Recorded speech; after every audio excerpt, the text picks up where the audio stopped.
Let's face it, as leaders, we are being challenged every day with new expectations and new realities.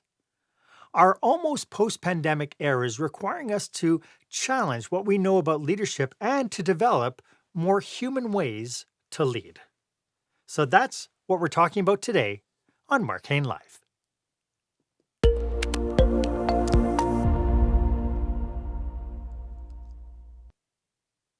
Welcome to this episode of Marc Haine Live. This is where small business owners and entrepreneurs pick up core skill sets to create the show-stopping, jaw-dropping experience that your customers and your employees deserve.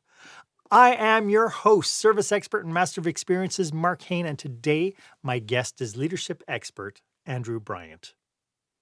We will be delving into some leadership skill sets that you can use today to become a more effective and more human leader. So I hope you stay with us.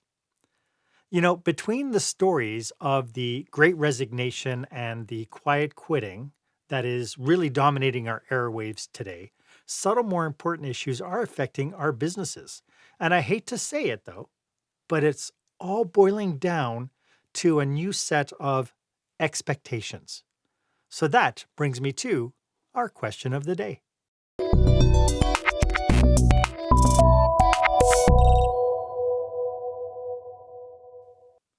What are you doing to develop your leadership chops?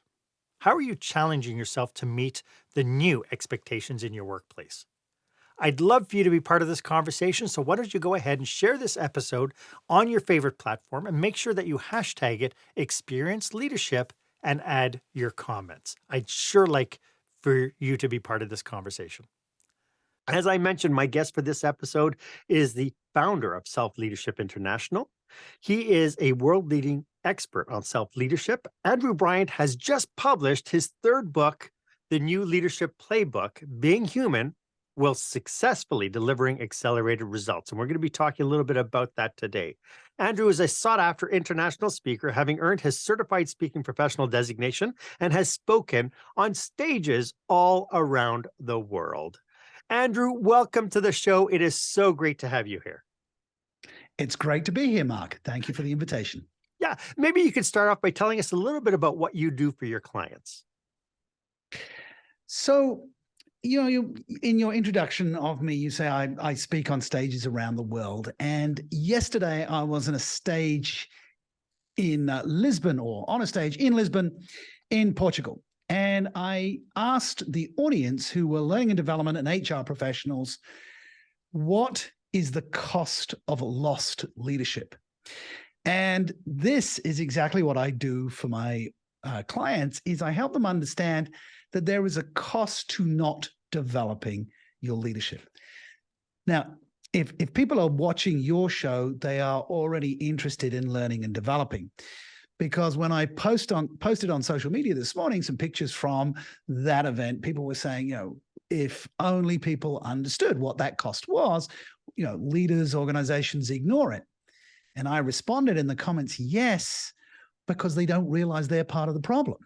So nobody wants to think, well, actually, I'm costing the organization. I'm even costing my own organization money because of my inability to learn and develop. So what I do for organizations is help people to close that gap without people feeling too bad about themselves. Wonderful. At the top of the show, I mentioned the tag words that are coming out now in our vernacular: quiet quitting, the Great Resignation. What's going on in workplaces as we're entering this new era of the almost post-pandemic world? Well, what's happening is that there is a huge increase in people's level of autonomy, because during the pandemic, people had an opportunity to choose their own work schedules, to self-monitor, to self-regulate. And if we're talking about leadership, I think we should always take a step back and say that leadership is a process. And leadership is a function of three things: the leader's style, the follower's motivation and skills, and thirdly, the environment. So, what's changed is the environment, and what's also changed is the motivation and skills of the followers, who have said, well, hang on a moment, I've had a taste of freedom, I've had a taste of innovation and creativity in my own space. You as the leader need to update your style, and that's what's shifted. And so, what do you think then when it comes down to kind of leaders' capacity? Where are they falling down? What skills are they missing in order to meet this new challenge? Very simple conversation. So, a recent study that I got my hands on showed that only 8% of leaders are engaged in dialogue on the digital platforms that they have internally, whether that's Yammer or Teams, or even publicly like LinkedIn. So, leaders are very good at broadcasting. I mean, that's how they got to the top. They're good at pushing out a message. But what the employees want is they want dialogue. They want to be part of the decision-making process. Instead of the leader saying, okay, well, this is the problem we faced and this is the decision I've made, they want the leader to say, this is the problem we're trying to solve. And you're part of that solution. And what ideas do you have? So simply put, conversational dialogue is the multiplier for leadership in this almost post-pandemic world, as you call it. Mhm, mhm. So when we're looking at the way that leaders are behaving right now, we're seeing quiet quitting. We're seeing the great resignation as kind of a major consequence. Are there more subtle consequences that leaders should be aware of to indicate before the quiet quitting or before the great resignation happens? Are there any indicators they should be aware of as far as their team dynamic or as far as their culture is concerned that might be indicating that they have an issue? It's a great question. I tend to think, my first degree was in physiotherapy, of a subset of medicine, and that sometimes the first symptom of a heart attack is death. And sometimes, I mean, and as brutal as that analogy is, sometimes people don't know, somebody resigned, right? But in the new leadership playbook, I talk about 12 specific conversations that leaders need to be having with their people. And one of those conversations is a career conversation. And leaders hate having career conversations because they're terrified that somebody's going to ask for a pay rise. But career conversations aren't necessarily about pay. They're about development. They're about engagement. They are about conversation. And so if you're having career conversations with your people, then you will get the signs and symptoms. It's like me going and having a regular cholesterol test as a 61-year-old male because I don't want the first symptom to be death. Right. It's interesting because it does require a semblance of humility by the leader to understand that he doesn't have all the answers. Do you find that that's a challenge for leaders to overcome right now? It is because, for decades, we've created this false expectations that leaders are superheroes, that leaders, have all this list of amazing traits. And if you go onto social media, there are all these memes, leaders are like this, leaders are like this. The list is so long, it might as well include can turn water into wine and walk on water. Leaders are human beings. And as I said, leadership is process. People are in process. I think about myself as version 6.1. If I look at version 5.0 or 4.0, I'm almost embarrassed at where I was because it's been constant learning, constant evolution. So I think if we can overcome this expectations that leaders should be perfect. I coaching C-level leaders, have been for over 20 years, and even the best leaders only make 7 out of 10 good decisions. But because we raise them up and they're supposed to be perfect, nobody dares tell them, I'm not sure you're making the right decision here. And what I would tell employees is that, if you're the passenger in a car, particularly the front seat passenger, and you see the driver's eyes starting to close and them drifting across the central line of the road towards oncoming traffic, you would say something. But we have falsely set leaders up in this expectation that they have to be perfect and nobody can challenge them. Now, the humility that you speak of, and for me, humility comes from the Latin humilitas. It means grounded. Doesn't mean perfect, and it doesn't mean weak. It means grounded. This is what I'm good at. This is what I'm not good at. And good leaders surround themselves with people who will wake them up if they're asleep at the wheel, that challenge them around their weaknesses. And when I set teams up, I always try and pair people as much as possible. And I do some leadership in volunteer organizations, and there's no more test than leadership in a volunteer organization. And if you compare, so two people are in charge of marketing, two people are in charge of finance, then if one's got a blind spot, somebody else can pick it up. And so complementary skills is very important for leaders to understand. I don't think that's any loss of ego. That's no loss of face. I think that's just smart. Well, and you hit the nail on the head, because if you're going to take your car to get the brakes repaired, would you go to get to a guy who does tires? Right? Yeah. It's like, would you, if you needed heart surgery, would you go to somebody who, is a brain surgeon? He might be capable and understand the heart, but wouldn't you prefer to go to a heart surgeon rather than go to a brain surgeon? Well, this analogy is a little bit too close to home for me, because last year I got the health scare. They found a big lump that needed to be removed from my abdomen. Yes. And the surgeon said, well, we're going to remove a third of your colon and 10 centimeters of your small intestine. And I just looked him straight in the eye and said, are you any good at this surgery? Now, this was in Singapore, and Singaporeans aren't used to being challenged on their efficacy and their competence. And he said, well, yes, I am. I spent a year studying just this technique and I get great results. And I said, okay, you can do the operation. But had he said, I'm kind of okay at this, if you were in my position, you'd have got a second opinion, right? So anyway, good news, happy ending to a tough story. I'm here talking to you today, and I'm glad you're healthy. I'm happy. Yeah. Yeah. So, we're good at what we do, but not at everything. And the other element of humility that I think gets missed is that humility is also the ability to consider other perspectives as equally valid as your own. And that makes us very humble, because we go, actually, this is my viewpoint, but I might be wrong. And leaders that can actually say, well, this is what I was thinking, but I'm interested in knowing your perspectives, because I might not have the best idea in the room. Just because I'm the highest paid individual in this team, or the one with the highest status, I might not have the best idea in this situation. And I think that's true humility, when leaders can facilitate the best of others coming out, because that's what leadership is, isn't it? It's a process of influencing the realization of group goals in a way that people best can contribute.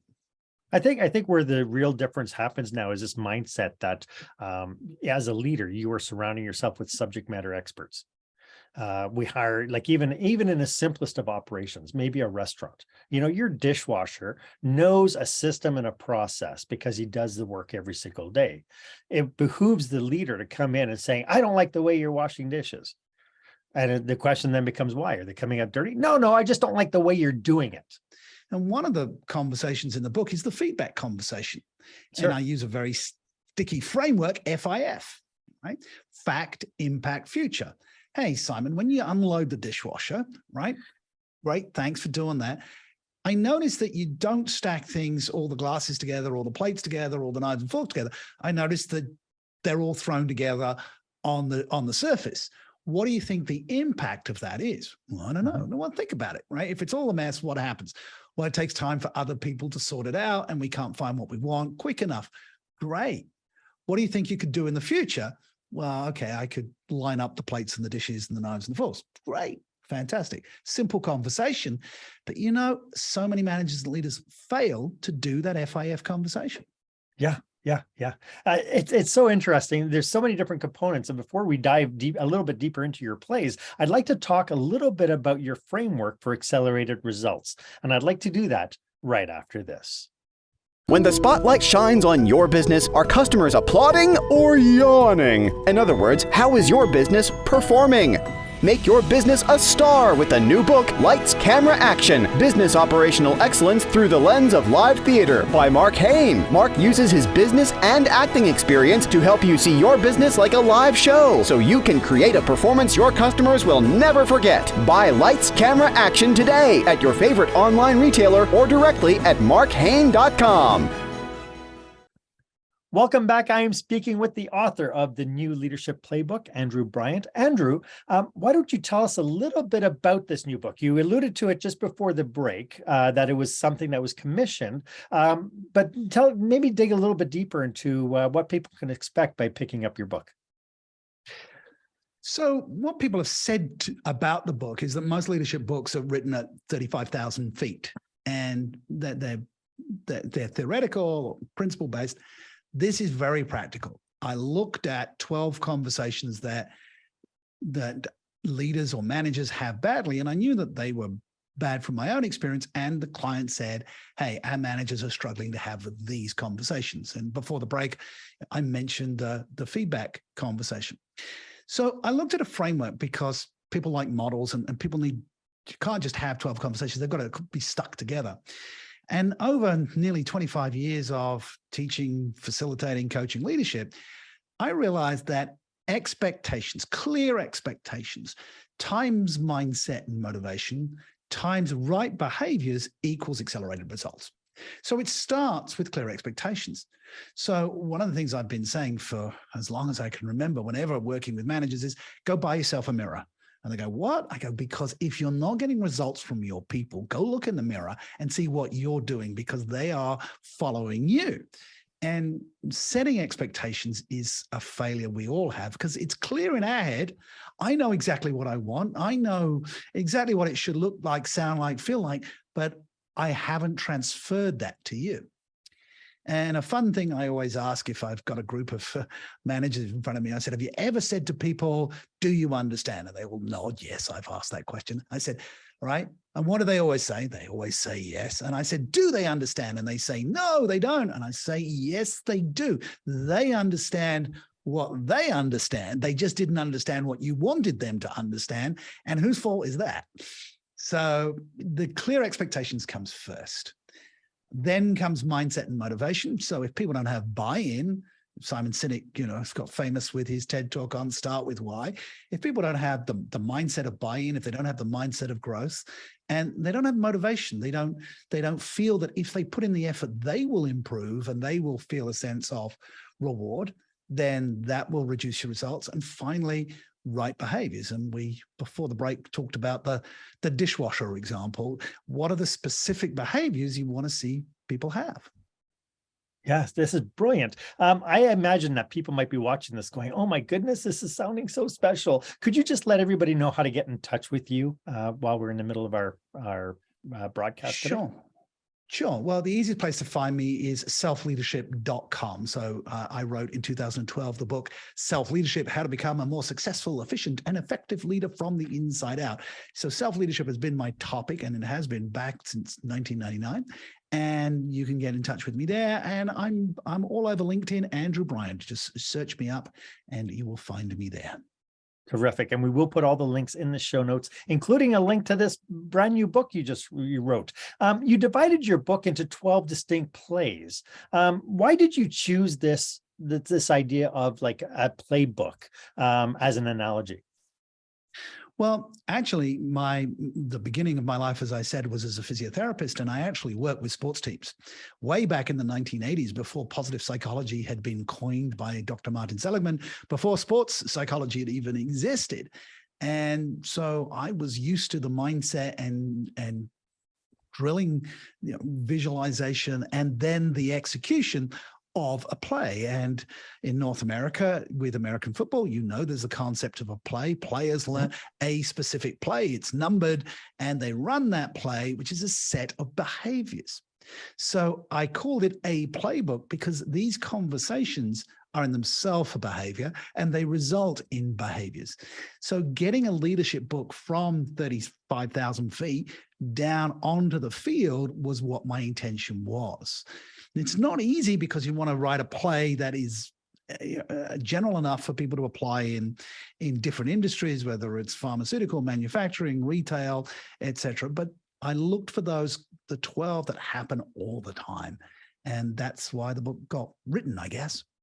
So, we know that especially when there's behavior issues, and a lot of what you're talking about is about these 12 different kinds of conversations, that there are kind of lead indicators that you have a weakness, that you have a need. How does one filter through to figure out if what they're experiencing is something that's inherent to kind of their lack of knowledge, because we don't know what we don't know, versus not being skilled and being able to cover it, like understanding that I have a problem, I know I have a problem, but I don't know how to fix it. But we also have this I don't know what I don't know kind of condition. Well, yes. Well, I mean, if people actually accept that there's things they don't know, when we're back to the humility story that we talked about earlier, because there's a thing called the Dunning-Kruger Effect, which is a cognitive bias that people are ignorant of their own ignorance, Right. which is terrifying. So if people accept, look, there's a whole bunch of stuff I don't know, educate me. That is the great attitude. I actually use that leadership framework as a diagnostic, right? Did I set the right expectations? Do they have the right mindset? Are they motivated? And what are the right behaviors?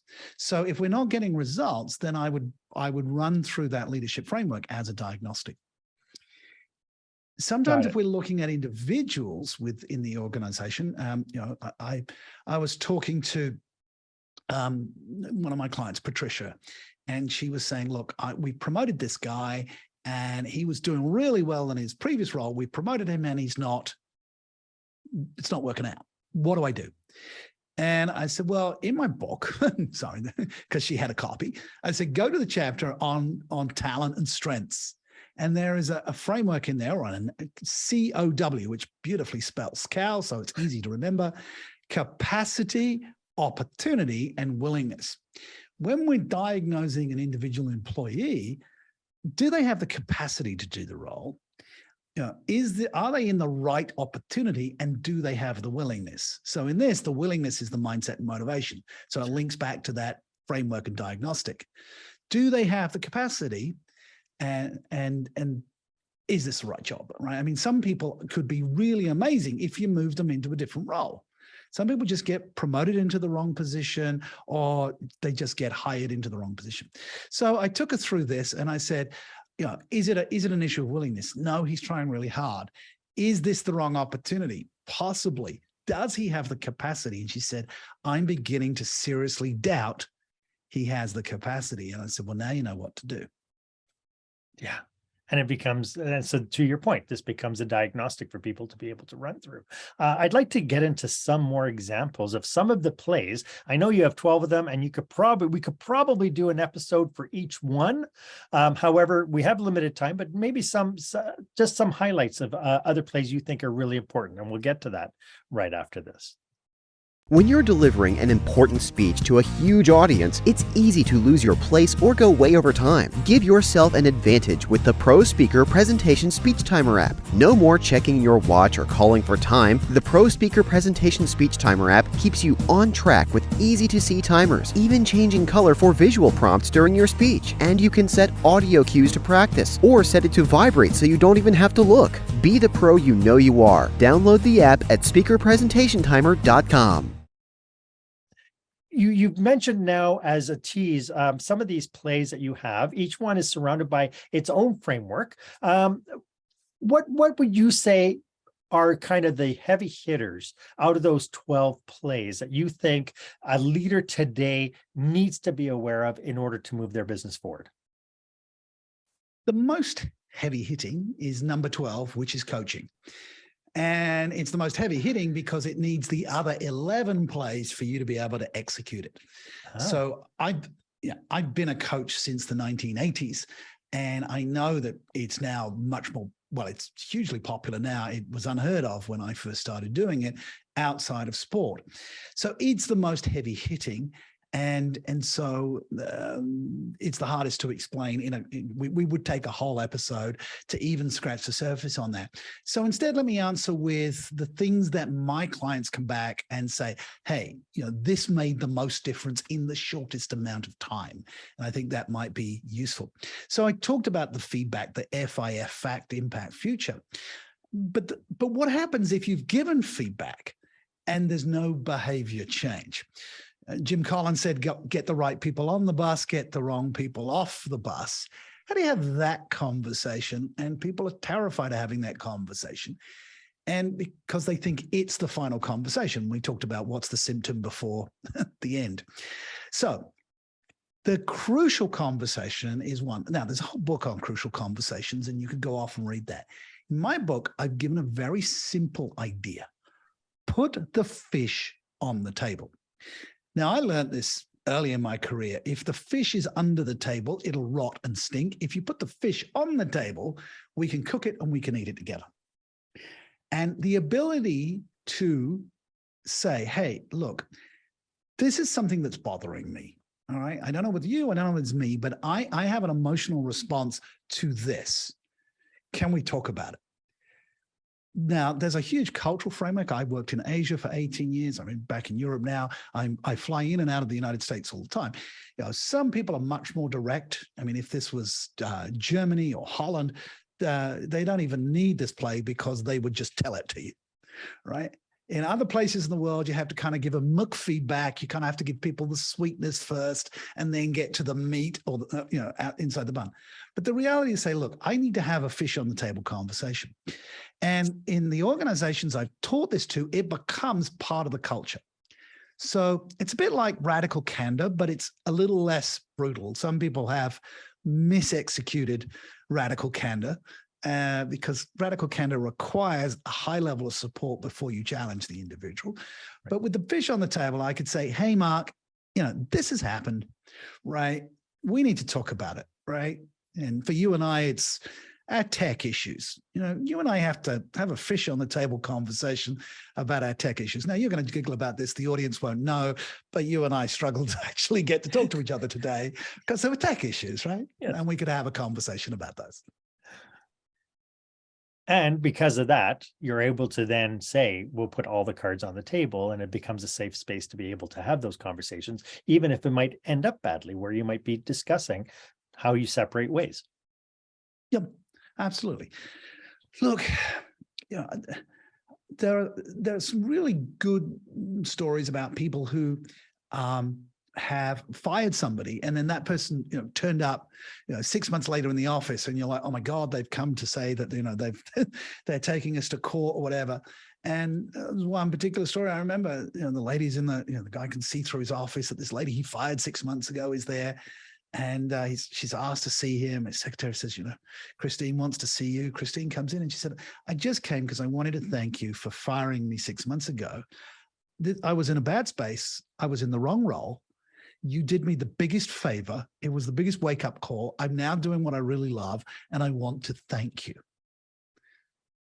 On the flip side, the number of executives I've coached that have let somebody go, and pretty much they always say, I wish I'd done it 6 months ago.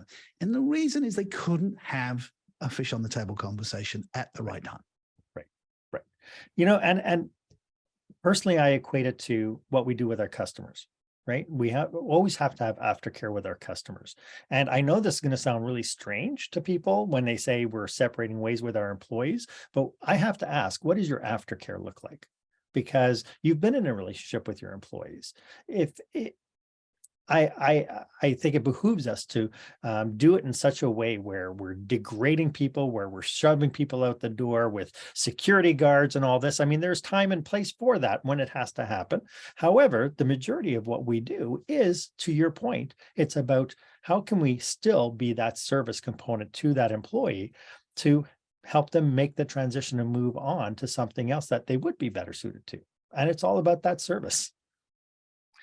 Look, it absolutely is. And I think, people have a very short-term view of, who are your brand ambassadors? I mean, particularly in the day of, you have Glassdoor, you can dial up Glassdoor and see what people think about the CEO of an organization and the organization. And when I'm engaged to work with a company, I Glassdoor them because I want to know, what are people saying? Yep.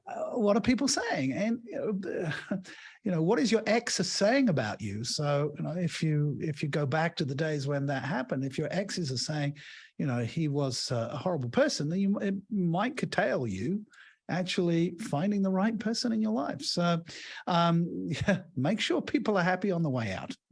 Yeah. It takes just a smidgen of extra effort. Well, and to your point, Andrew, in your book, you talked about this human component, right? I mean, it's in the title. And so this idea now that we have gone from the industrial age where we were hiring people for their hands, and then the knowledge worker age where we had their hands and their brains, we're now in the relational environment now where it's going to be the hands, the brains, and the heart. And how do we support that? And I know some people will watch this and go, this is just a lot of woo, woo, woo, woo. But there's something, when I skimmed through your book, I actually bought your book yesterday, and I skimmed through it. And a lot of what you talk about is this thing about having these conversations that are human focused. They are. So I talked about being human whilst delivering accelerated results. And let's be fair, if you're a manager or leader and you're not delivering results, your tenure is limited. If, however, you burn your people out, you won't be able to deliver results and your tenure will be limited. Now, you can't get less woo-woo than the US Navy SEALs, and they have a maxim, which I included in the book, which is slow is smooth, smooth is fast. And I think that really gets it in terms of the relationship. It may feel like it takes a little bit longer to build the relationship, to have the conversation, to get the buy-in, but once you do, the execution is very fast. We're back to that. If I had 6 hours to chop down a tree, I'd spend 5 sharpening the axe, right? So really it is. And look, as I said, I'm version 6.1, being 61 years old. And I look back at the mistakes I've made, and they were all human ones. They were all shortcutting, pushing my agenda without checking. So we need to all remember what Maya Angelou said. Seek first to understand, that was Covey. Seek first to understand, and then be understood. And then Maya Angelou, which is, of course, people don't care how much you know; they know how much you care. So with those two quotes, I think it's now part of my DNA. I validate people. I find out what they need, and then my agenda comes out. But that's just assertive communication, and that's in the book too, of course, which is, can you articulate your needs, wants, and beliefs in such a way that it encourages the other person to express their needs, wants, and beliefs, or vice versa, encourage other people to share their needs, wants, and beliefs, and then you have the reciprocity. Say, that's fantastic. And here's what I need, want, and believe. And imagine the clarity that creates. I know. I mean, look, and as you said, people watching this are going to go, well, that's either deep or that's really simple. Sometimes expressing the obvious in simple ways takes a level of insight. And one of the biggest compliments that I got from the book was a very senior leader said to me, Andrew, I like the book's not too big. And I said, I was wondering whether this was kind of a sarcastic, backhanded comment. He said, because I appreciate that to make it short took a lot of depth of knowledge and understanding. And I went, oh, I feel really good about that. That was a great compliment. Yeah. Well, and I looked at it and I thought, this is a book that somebody could buy with their team. And I think people could sit down with their leadership team and do this as a monthly or bi-weekly book reporting thing where you cover a chapter, you sit, you discuss it.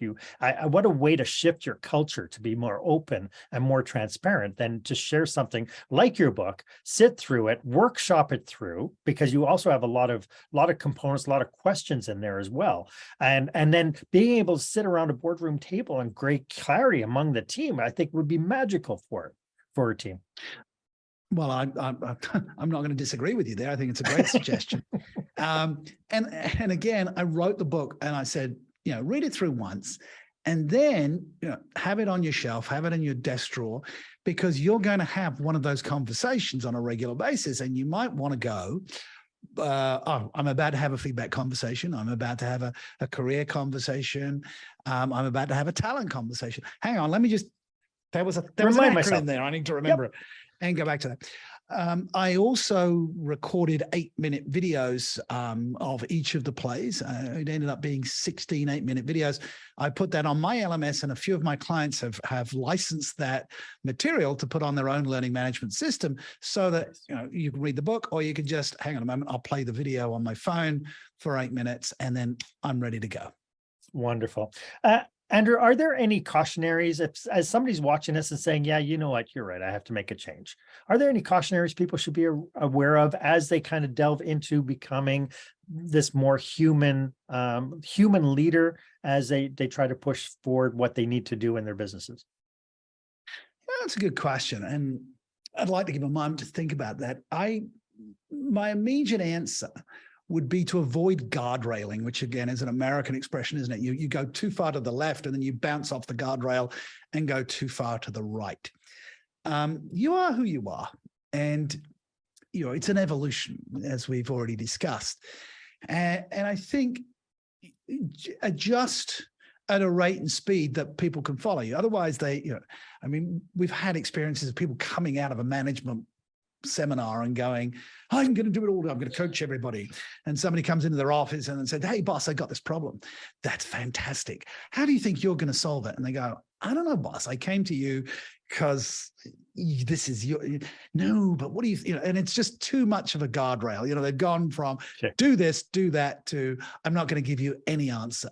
And I think that would be a mistake to guardrail it that much. So evolve, add to your skills. As a coach, my job is often to bring out, it's always to bring out the best of an individual rather than to shove new information in. Right. And way back when I learned coaching back in the 1980s, there was a very famous coach. Well, he wasn't famous then, he became famous, Sir John Whitmore. And Sir John ran this experiment, and it's a very old video, and it's quite hard to find these days. But he did this experiment. He took a golf coach and a group of people who had never played golf, and a coach who'd never played golf, right? Which was him, I think, at that time. And so the golf pro had an hour to teach golf, and the coach had an hour to teach golf, and he didn't know how to play golf. Now, obviously, the golf pro said, you hold the stick this way, you bend your knee this way, and it's a whole pile of information goes in, and anybody who's played golf knows how this feels. The coach said, what's the objective here? To hit the ball straight and far.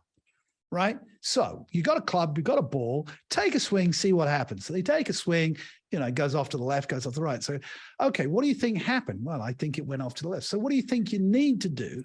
Well, let me try this. Did that make it better or worse? It made it better. Okay, so let's do more of that and less of this. Now, at the end of the hour, the two groups get together and they shoot golf balls. And you know what happened.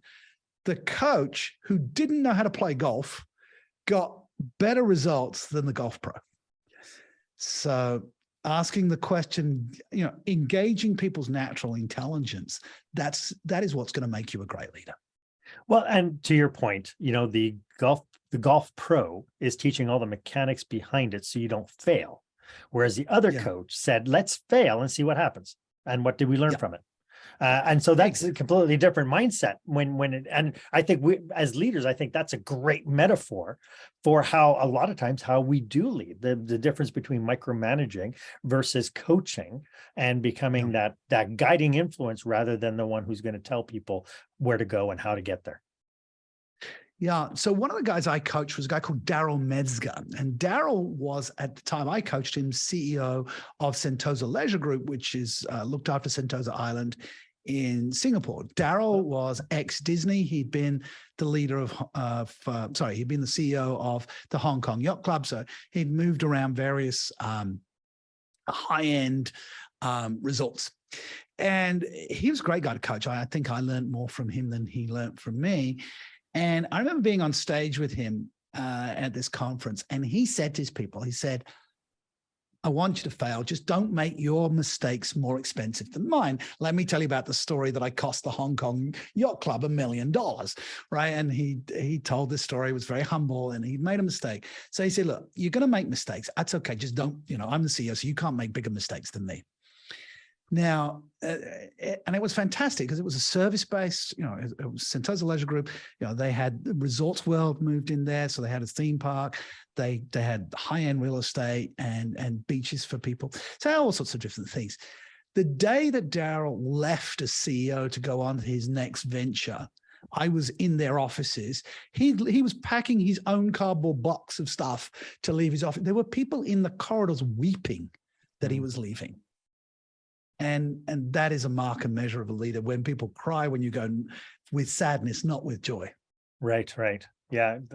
And I mean, we all have those experiences where somebody has had such an influence on us that that when they do leave, it's a sad time, because, again, this is an organizational issue, is how do you then manage that kind of a transition when somebody like that leaves your organization? I have a sneaking suspicion, Andrew, that you and I could sit for hours talking about all this stuff.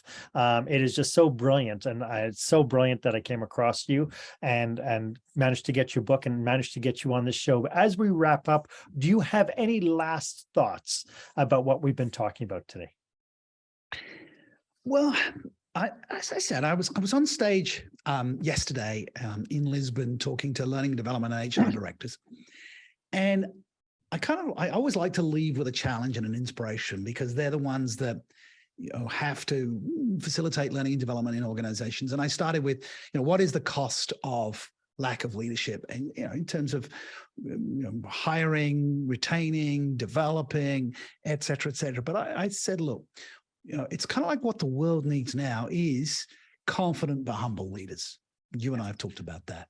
But what the world needs now is an end to this ignorant certainty and an openness to the ambiguity and the humanity that you and I have been talking about. And that's what I want to leave you with, because I think that's really motivating me. It's becoming a passion for me these days, is to say, yeah, I know you want to deliver results, and I'm happy to help you do that. But let's do it in a way that's not ignorantly certain. Let's be open to the ambiguity that we don't know everything, and that other people within our organization might have the intelligence. And so we build diverse and inclusive organizations where nobody has a monopoly on a good idea, that we find the best idea and execute that. And how much more innovation will people create because they take down that mindset? This has been absolutely fantastic. Andrew, could you just remind everybody one more time how they can get a hold of you? The easiest place to find me is selfleadership.com, or find me on LinkedIn, Andrew Bryant. Wonderful. And make sure you check out Andrew's book. It is on Amazon, it's on Kindle, and on paperback. Andrew, thank you so much. I really appreciate you being here and sharing your knowledge, your passion, your expertise. There it is. Like I said, I bought it last night on Kindle because I was so intrigued by the notes that Andrew had sent me that I wanted to uncover a little bit more. And I can't wait to sit down and really get down and dirty with it. So thank you again, Andrew, for your time today. It's been absolutely brilliant. If you have any questions about today's episodes, or would like a complimentary 30-minute brainstorming session with you and your team, please feel free to book yourself on my online calendar. The link is down below. It's the one that's marked meetwith.marchaine.com. As always, I am at your service. And if you haven't done so yet, why don't you go ahead and subscribe to this feed, and of course, follow me on social media. My name is Marc Haine. I hope you stay safe, stay healthy, and I hope you dare to be the exception.